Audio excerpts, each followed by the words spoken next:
Thank you guys so much for joining us tonight. It is my privilege to ask you to join me in welcoming Christopher Nolan and director Denis Villeneuve.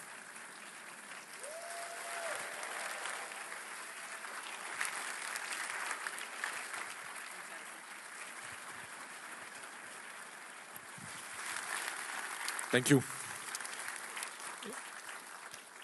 Thank you. So, what did you guys think of the movie? Come on. No, but A little more? thank you, Chris. But I just want to say I said that in the past, but thank you so much for taking the time to come in the theater to watch the movie. That means a lot to me. Absolutely. Thank you. Thank you. Absolutely. In this beautiful DGA theatre. So the last time we were here on this stage, I don't think I said it publicly, but I had the temerity quietly afterwards to say to you how much I loved the film, the first film, but that you had ended it right where it gets difficult as an adaptation. And you took that in the spirit which was intended, and several, years later, Surface watched the second half, and I think just the miraculous job of adaptation, of taking that second half and making an incredible conclusion to the story and continuation of the story. And so I get a lot of questions about how you did that, starting with Usul, Muad'Dib, Paul, Lisan Al-Gaib. How many fucking names can you give one character? And expect us to keep up with it.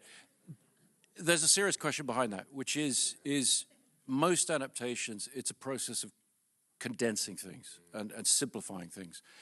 And I've read the book a couple of times over the years. I'm not that knowledgeable about it, but my feeling in watching both films, and particularly this film, is that this was actually an act of exploring the world further and burrowing into the complications and embracing those and world building beyond even what's in the book, I think. So how did you do that? No, but it's true that my editor, Joe Walker, keeps saying why there's a 2 or 3 names for each thing in these books. That's like reading Anna Karenina, right? yeah. But it was like, it's always a boring answer, but it starts with the screenplay where there was a tremendous amount of work that was done to try to create as much cinema and not falling too much into exposition and trying to, let's say that the first movie there was a lot of exposition, but this one I tried at my best. A good example of that is the opening sequence where you have I tried to refresh the memory of the audience just with the camera, establishing all the characters, the dynamics, who is the enemy, who are the good guys, the technologies involved, the limitation of the enemies, just by trying to do that with the custom design, the fight behaviors, the way the Fremen use nature as a strength. All that, and I try to keep that spirit through the adaptation. But it's true that I remember that I made a feature film once in the past that had to deal with a lot of names, and I used repetition, the idea of repetition. And there's something about the use of subtitles as well, where I know that the audience reading a name will remember it more easily. So that's Yeah. I think there's also tremendous support for, I mean, you refer to it as exposition, but I think in a way it is just world building and what we're seeing, like seeing the sequence of how the water is extracted from the bodies and the care of that. I mean, I don't believe any of that detail comes from the book, does it? I mean, I think you're building those things from... There is hints of it in the book. Sometimes I had to fill the gap, from the worm riding sequence, for instance. The Herbert explained to us that they use a thumper, this device that creates a rhythm that will attract the worm. There's the hooks that will help the Fremen to rise a part of the skin so that it expose a surface of the worm that it wants to protect. So that's why the worm doesn't, anyway, etc. Things like that. But it doesn't explain actually how you jump on a worm. and how you ride the worm, and so I had to go with my own theory, trying to figure out I will bring that to the screen, and then to try to I did like a seminar to my crew how to ride a worm and how we will actually do it, and there was a big silence because it involved a tremendous amount of time. I didn't want to compromise, but it's true that I tried. The book was the Bible, but I was trying to fill the gap. Yeah. Yeah, well, I think marvelously so. And I think extraordinarily with the script in terms of the mythology, the religiosity, the spirituality, and how that culture evolves on the planet, how it's been manipulated. It becomes so important over the course of this film. I didn't see that coming from the first film at all. And I think, once again, it's quite an expansion, is it not, from what's suggested in the book in terms of the idea of the South, the fundamentalists in the South, the different approaches to the prophecy. Yeah, there's when when the first book came out, Herbert, from what I understood, was disappointed by the way people perceive the book. By some readers perceive the book as a celebration of Paul Atreides, and he wanted to do the opposite. He wanted to do a cautionary tale, a warning against charismatic figures. So, in order to correct that perception, he wrote a second book called Dune Messiah, where he was hoping that where his ideas would be more precise. And me knowing this, let's say that I made this adaptation more faithful to Frank Herbert than to the book, meaning that it was important that at the end of the movie, it will be clear for the audience that Paul became a colonizer himself, a bit like Lawrence of Arabia, who fall in love with Arabic culture and at the end betrayed it, this culture, and it's the same. In fact, it's the same path, and in order to do so, I had to make some changes, specifically about the religious colonization and having some Fremen that are non-believers. That doesn't really exist in the book. Yeah, the Fremen all believe, but I made some of them the youth, being a bit more contemporary, having decided that they will not embrace those beliefs coming from the outside, that it's a kind of alienation coming from the colonizers. So, and that's what was interesting me in this adaptation, was the idea that the Bene Gesserit sisters, among them, Paul's mother is part of them, are using religion as a tool to control population. Yeah. So that the conflict that becomes so central at the end between Johnny and him, that's pulling forward from Dune Messiah, or that's something you brought? Exactly. The thing is, no, it's not pulled forward. In fact, is that she in the book, she's in the shadow of Paul. In the second half of the book, she disappears in his shadow. She's a believer. She follows him, and I thought that there was an opportunity there to have her become our moral compass. That the whole structure of the movie is constructed on their love story, and we see them. He falls in love with the girl and the culture, and then their love is tested by the politics of the world. There's tension rising. They split. They separate. And the movie, the third act, we start to embrace her point of view, and that's the way I thought it would be possible to bring this idea of cautionary tale, having her point of view, that she judge, she's not, she disagree with Paul's new decisions. Yeah. I mean, in a way, she's seeing the fulfillment of the prophecy as self-fulfilling, as manipulation. Yes, exactly. And so the interpretive question I have is, through the film, there's a tension between the spirituality or the mythologizing around the prophecy, about whether it's believed in or whether it's an artificial contrivance by the Bene Gesserit. And so I'm curious as to whether you have a definitive view on that. Me, it's full Bene Gesserit power there. Right. Yeah, I think that I never was interested by the idea of the chosen one, or the someone that will come with special powers, or I think I loved the idea that they will implant and a population believes in order to control them, in order to the land would be ready for to be controlled, yeah, and having this boy that is oversensitive to a substance, and I tried to make this adaptation with as less, let's say, magic or fantasy as possible, trying to always to, at the, if possible, to stay as grounded as possible. That there's always an angle where you can almost explain it. Yeah.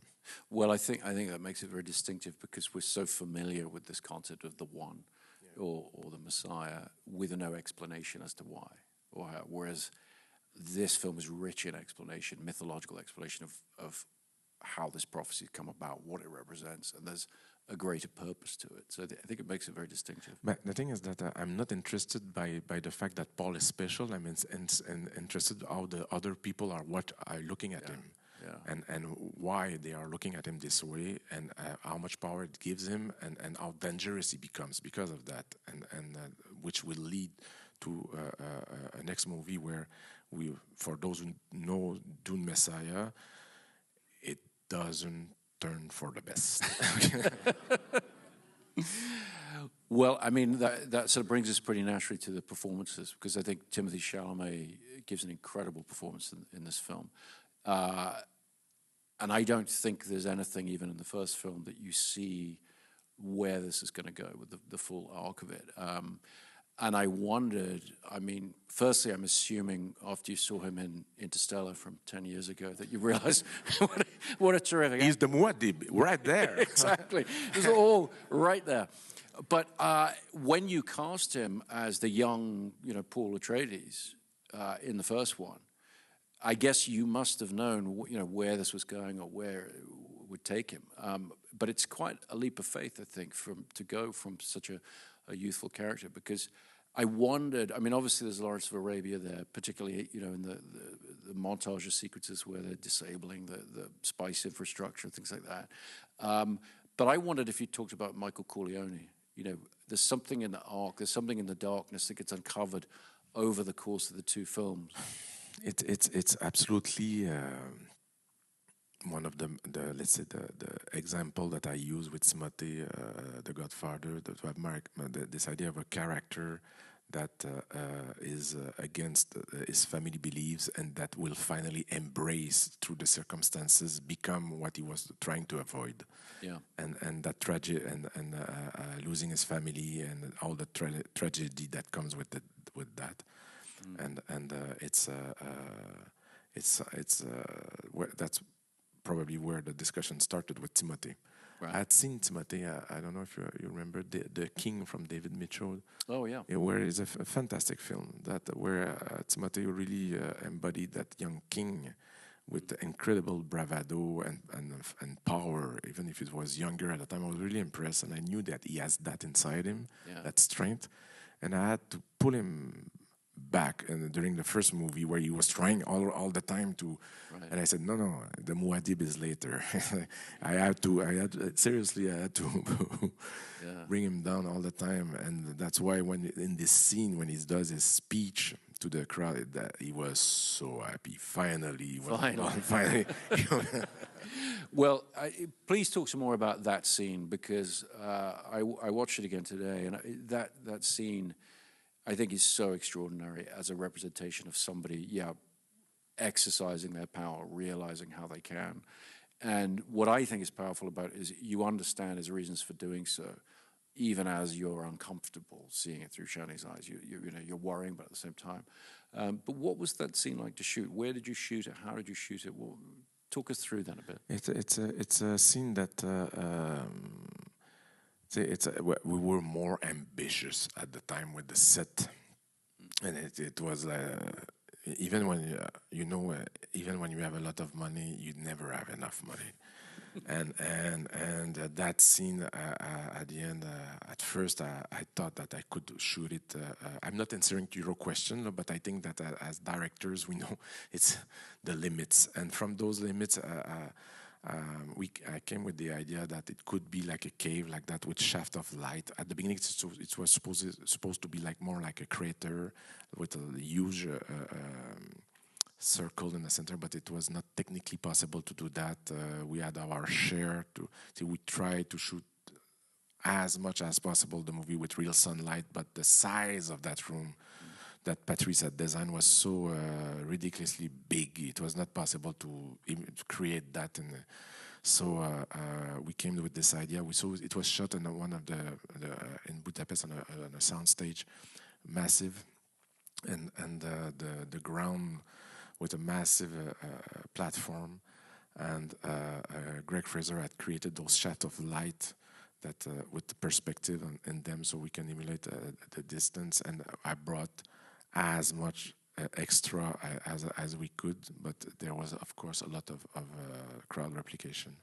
It was shot over the course of 2 or 3 days, I think, and it's like what I love about the scene is to see that man walking in the crowd and changing the chemistry of the crowd just by his presence. And how many extras did you actually have for him to perform? I think I have the worst memory for that, Chris, but I think it will be 300 or something like that. Yeah. So he had a crowd. He had a crowd. And of course it's old tricks where the first ones have nice costume, and the more you go back, the worse is. but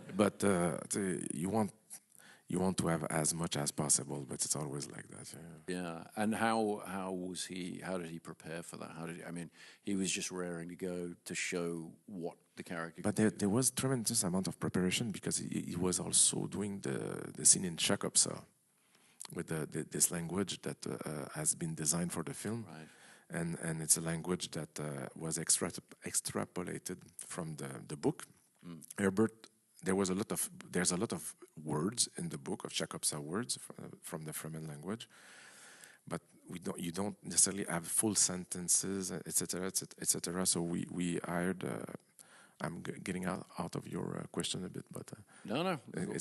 It's we hired a linguist, David Peterson, who created the full language with his syntax, his grammar, his logic, his poetry, and everything inside, and translated the dialogues. And the actors were watching videos of David teaching them the pronunciation. And so all my actors went to some kind of Shakopsa school, if you want so.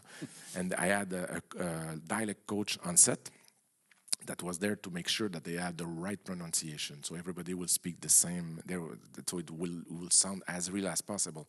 But the actors knew the meaning of each word. They knew the logic of it. They knew the grammar logic of it. So they got really used to speak Shakopsa and being able to put the right intonation at the right place, etc. And so it means that when Timothy make his speeches, he's like. He's saying things that are real. I mean, he knows what he's talking about, and it resonates into his acting. It went to a point about the language where I remember doing a shot where I said I was quite pleased, and the dialect coach come and said, "Actually, Denis, it's mispronounced here, and we should redo another take." And I said, "Come on, dude, it's a fake language." but. For me, I don't know. You know, when the actors or when the team, that people take that so seriously, how warm it is for the heart of the director. Yeah. But so I rehearsed with Timothy to answer situations. There was a lot of rehearsal because of the language, and Timothy came and we had the rehearsal a day before everybody came, just to talk about the mise en scène in general, and then we shot. And with the climactic scene where he makes the emperor, kiss the ring and everything, were you able to shoot that after that scene? Were you able to schedule it that way? Yes. Yeah, because I would have thought that would be quite important for him. Yeah. I tried to shoot as much in chronological order as possible, but because there's of course we shot all the stage work, and then we went to the desert after. So things become a crazy puzzle. But yes, for that particular scene was toward the end, for many reasons as well, because it was a scene that I felt was like strangely brought a lot of anxiety to me because of the amount of point of views, the amount of actors that would be involved. I don't know. I'm used to be very monomaniac, following one character, and there I had to deal with all these guys at the same time. And for other people, it's ordinary. For me, it was a scene that I was more stressed by that than by any other scene. Yeah. Well, no, you were right to, because if you hadn't done it right, the film would have collapsed. It's absolutely the point of the film. So you were definitely worrying about the right thing, but it's magnificent. I mean, wonderful. Talk about the rest of the cast. I mean, so many great actors. No point in sort of listing them all. Some of the newcomers, like Austin Butler, coming to this. Guy Prime, that whole world, showing that for the first time. How was that? It's one of the first thing we shot. I wanted the light to be black and white, to have that kind of eerie black and white. And Greg Fraser, the cinematographer, we decided to shoot with IR, in IR. It means that you change the software of the camera, and only the infrared will come through the lens. And so it's not just black and white; it's infrared. Yes, infrared. Okay. Because I wanted the light to feel alien. The whole idea was that what if I'm in a planet where the sun, instead of revealing colors, subtract colors, it kills the colors.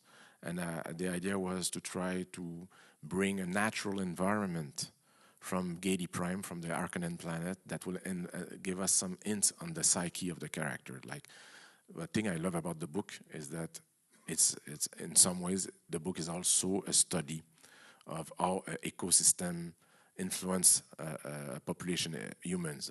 From the desert, you understand all the Fremen, their habits, behavior, technology, religion, beliefs. It's the ecosystem, the influence of the. And I wanted to have some. Gedi Prime is a planet where the Harkonnens totally destroy nature, the environment. It's a industrial planet, but I wanted to have some what's left there from nature, and I thought about the light, which Greg got really excited because it gives us the opportunity to shoot in black and white, and he brought the idea of IR. The thing with IR is like it looks amazing, but there's no way back. I mean, it's that I explained that to Mary Parent, that I adore, because she's fearless. She understood the power of it, but it is what it is. And what is interesting with IR also is that the skin becomes almost like vampire skins. The eyes are very peaky. But it reacts, the fabric and everything reacts really strangely. Like, for instance, in IR, maybe my pants will be white and my shoes gray, and we had to retest all the costume and redo the costume according to. So when Fedrota, Austin Butler character, walks in the arena, he doesn't look like a clown. I wanted them to stay black, and so there was a lot of testing with that, and we shot that again outside. Constructed a big area with white sand, and that became some kind of. I hated myself because I realized I had created a kind of giant microwave. It's by far the toughest shoot I ever done, because we spent it was like I don't know, 10 days in that box, and it was like 50 degrees Celsius or something like that, and people were collapsing because of the heat, and that's where. And I was starting to work with Austin Butler for the first time there, and he was with his makeup, with his armor, doing his choreography, always smiling. I was trying to push him back in his trailer. He didn't want. He wants us to stay with me with the camera because he had too much. He's an incredible spirit, and me, I started the part 2 on fumes, running on fumes, because we had just finished part 1, did press, award campaign, prep, and I didn't have the time to even an hour to rest. And so the thing that kept me alive, during the whole shoot were moments with Timothy when he make his speech, or when Austin was cooking alive, and he was still smiling. That I don't know if you experience it, when the actors bring life and from the and the energy. Incredible. And where were you shooting that then? That In was so Budapest. hot? Yeah. Oh, in Budapest, just Yeah. in the sun. Yeah. Right. And do you always start with something challenging? Because obviously that was one of the most challenging sequences in terms of, from a technical point of view, having to test. We had a little pre-shoot in Italy before, so that was not Right. the sequence where the princess and the Reverend Mother are, bless you, they are chatting together in those gardens. That is a little pre-shoot in Little Italy. warm-up. Yeah, warm up. But honestly, I like to start with things that are a bit intense, just to go back in the mud and wake up. Yeah. And also the accent, the voice that so clearly relates to the Baron. Was that planned? Was that something you challenged him to do? I mean, it's a remarkable The feat. truth is it's something that we talked about at first, and I think it's an idea that come from Austin. He said, "What if?" And I said that would be brilliant. Can you do that? Yeah. Yeah. Oh, it's amazing. I think it adds so much. So let's talk a little bit about the technical aspect. How are you realizing this world? Because what I said when we spoke about the first one, and I felt even more with this one, is there's such a fantastic relationship between the design, the world that you're building, and the use of digital effects, the use of visual effects with practical effects, with what you're building.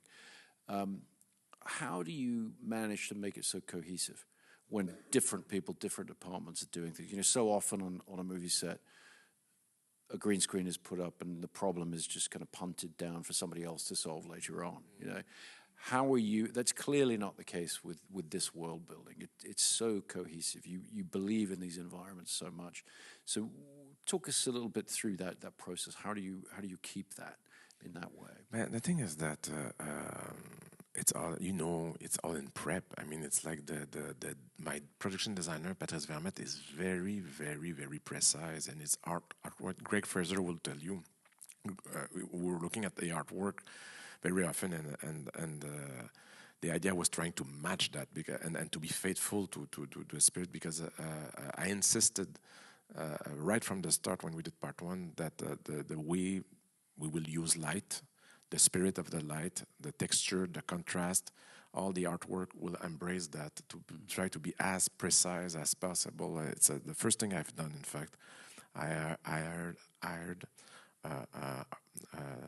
concept artist. I was alone with him, and it was just to find the alphabet and the main lines of the Arrakis, but mostly to find the color palette and the light, to make sure that and from there so there's something that we can always bounce back, and it's very, very precise. Yeah, it's not.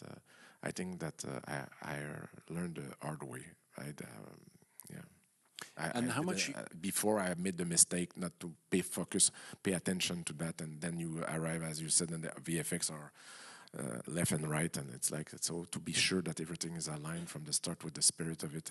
We have like very, very a Bible that everybody needs to follow, and it's very precise. Yeah. And how much is Patrice able to build? How much are you building practically in terms of set? As much as possible. Yeah. As much as we can, and always keeping the set extension for what is behind. Almost, if it can be out of sight of the actors, I strongly believe that it's easier for the actors to focus on the internals, the things, their psyche, what they have to go through. If they don't have to think about if there's a table there or seats, or if the walls exist, it informs everybody. And even as we shoot, I mean, for me and the cinematographer, I mean, so it's like I try to build as much as possible. It gets tricky when you do a spaceport. Mm-hmm. Of course, we have tricks for that, but otherwise, when we're inside, we try to build as much as possible, and outside we go in the desert. So. And what about the vehicles? Are you building any full size? I mean, Yeah. The ornithopters were built. Yeah. Yeah, so they're there. The actors can get in. Interact. Yeah. Exactly. Right, Exactly. Oh, that's Yeah. fantastic. That's paradise when you can have your own vehicles like that. Like Yeah, it's fabulous. Batmobile. Okay. And desert-wise, were you shooting? It looked like Jordan. Was it Jordan you were We shooting? went back to Jordan and we went back to Abu Dhabi. In the first movie, we shot a bit on Jordan and a tiny bit in Abu Dhabi. This time, we spent a lot more time in Abu Dhabi, Right. in the deep desert, and we were shooting in a cooler moment of the year, so I was able to do full days. Right. As in part one, we were only able to shoot early morning and late at night, but not late at night, late in the day. Sorry. But and this time we spent a lot of time in the desert, which is incredibly inspiring and incredibly exhausting. Yeah. Well, particularly with some of those costumes. Just look at the opening sequence. Those guys with those full helmets. They are heroes. Yeah. Because just of the color of it. Imagine they had fans and things, but it needed to be stunts. Yeah, it was not easy. Yeah, well, extraordinary work, and they're doing wire work out there in the desert. You're lifting people for real, and We tried to do again. It shows, it feels that you have that sensation. It's visceral when you physical when you see something happening for real in front of the camera. I'm not explaining this to. Sorry. Talk a little bit about the music. Hans Zimmer, the great Hans Zimmer, really moving on from the first film. I mean, it's so cohesive with the first one, but the love theme is absolutely beautiful, and it's a really it's a very moving score and very unique. What was your process working with Hans moving on from the first film? But the thing is that, of course, there were new elements coming, like the Arcanans, or there were a lot of new themes that needed to be done. But the first thing I said to him is that the most important thing, Hans, because as like the structure of the screenplay, it was based on that relationship, the intimacy between Paul and Shani. I will need a powerful, a strong love theme. And Hans, I mean, when I say love theme, he became white like a piece of paper. And I said, what's the problem? He said, those are the most difficult. and he for months, it was like a torture. He was like thinking, but when he found it and he came, because the idea was to find a love theme that could become tragedy at the end, something that could be linked with the desert, with the love of the desert, the culture. He wanted the love theme to be about the woman and about the landscape, and it was like a long process to find that theme. But and there was again substantial amount of experiment. There were like I remember coming into a room with two French musicians that had built that kind of strange machine that was creating a very alien sound. Anyway, it's difficult to describe what they were doing. But Hans was playing that crazy instrument. There's a lot of so the work was progressive, going in as you know. Building the score slowly as I was doing post, and I don't know if I answered correctly to your question. In fact, Absolutely. I when I would talk to Hans and ask him for a theme, he would go white as a sheet. But no, I think it's incredible the way he built the whole thing, and it to me it speaks to something, and we have to wrap up soon. But to make the point that when you made the first one, these are not films that were shot back to back. There wasn't one big thing, which is often the case when things are divided into parts. So when you set out to make the first half, you did not have a green light for the second half. You had no idea whether you'd ever, and presumably the actors didn't know whether they'd be able to finish the story. I mean, that's mad. No, but there's something beautiful in that because it's like it's honest. I mean, if it works, and I had honestly, I always felt the truth that I had massive support from Legendary. I mean, they were like strong believers in the project from day one, and when they saw the cut of the movie, I knew that the chances to go back on the Arrakis were very high. It would have need a true disaster to, because they really loved the first part, and we all wanted to do the second one. But I love the honesty of that. Say and I remember being in the desert, doing the final scene when they walk on the rock, and saying to myself, "Well, that may be it. I mean, I let's enjoy it." See, the trying to, I tried doing part one to bring as much of the old dreams I had from the book on screen. So if ever it was the end, at least I will have fulfilled a part of it. But it was definitely very rewarding to finish the book. Yeah, very. Well, I think I speak for everyone here to say we're as glad as you are that you got to finish it. And what a remarkable piece of work. And thank you so much for taking the time to talk. Thank you to you, Chris. Thank you. Thank you. Thank you.